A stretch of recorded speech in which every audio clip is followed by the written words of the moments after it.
സ്വർണം വാങ്ങാൻ ജ്വല്ലറിയിലേക്കാണോ? എന്നാൽ ഇന്ന് തന്നെ പോയിക്കോളൂ. എന്താ ഇത് കൂടിയും കുറഞ്ഞും സ്വർണ്ണവില എന്നായിരുന്നു കുറച്ച് നാളുകളായി ആഭരണ പ്രേമികൾ ചോദിച്ചുകൊണ്ടിരുന്ന ചോദ്യം. കാരണം പൊന്നെന്ന വാക്കിനോട് പോലും അത്ര പ്രിയമാണ് മലയാളികൾക്ക്.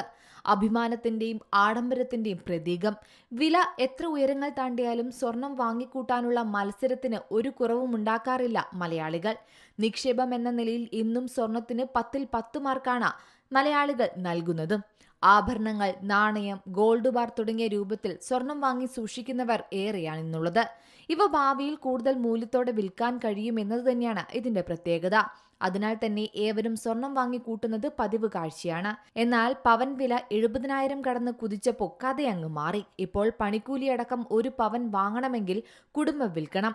എന്നാൽ ആഭരണം വാങ്ങുന്നവർക്ക് നല്ല ദിനമാണ് ഇന്ന്. ആഗോള രാഷ്ട്രീയ സാഹചര്യത്തിൽ അപ്രതീക്ഷിത മാറ്റമുണ്ടായതോടെ വിപണിയിൽ നല്ല ഒരു പ്രതിഫലനം തന്നെയാണ് ലഭിക്കുന്നത്.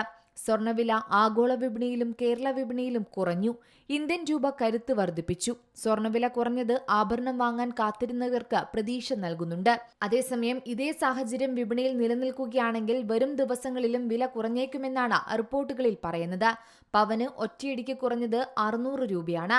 73,240 രൂപയാണ് ഒരു പവൻ സ്വർണത്തിന്റെ ഇന്നത്തെ വില. ഗ്രാമിന് 75 രൂപയാണ് കുറഞ്ഞത്. 9,155 രൂപയാണ് 1 ഗ്രാം സ്വർണത്തിന്റെ വില. ഒന്നിടവിട്ട ദിവസങ്ങളിൽ കൂടിയും കുറഞ്ഞു നിൽക്കുന്ന സ്വർണ്ണവില ഇന്നലെ മുതലാണ് വീണ്ടും ആശ്വാസമായി കുറയാൻ തുടങ്ങിയത്. Business desk, C Malayalam news. ഏറ്റവും പുതിയ വാർത്തകളും വിശേഷങ്ങളും വിരൽ തുമ്പിലറിയാൻ സി മലയാളം ന്യൂസ് എല്ലാ ഡിജിറ്റൽ പ്ലാറ്റ്ഫോമുകളിലും ലഭ്യം.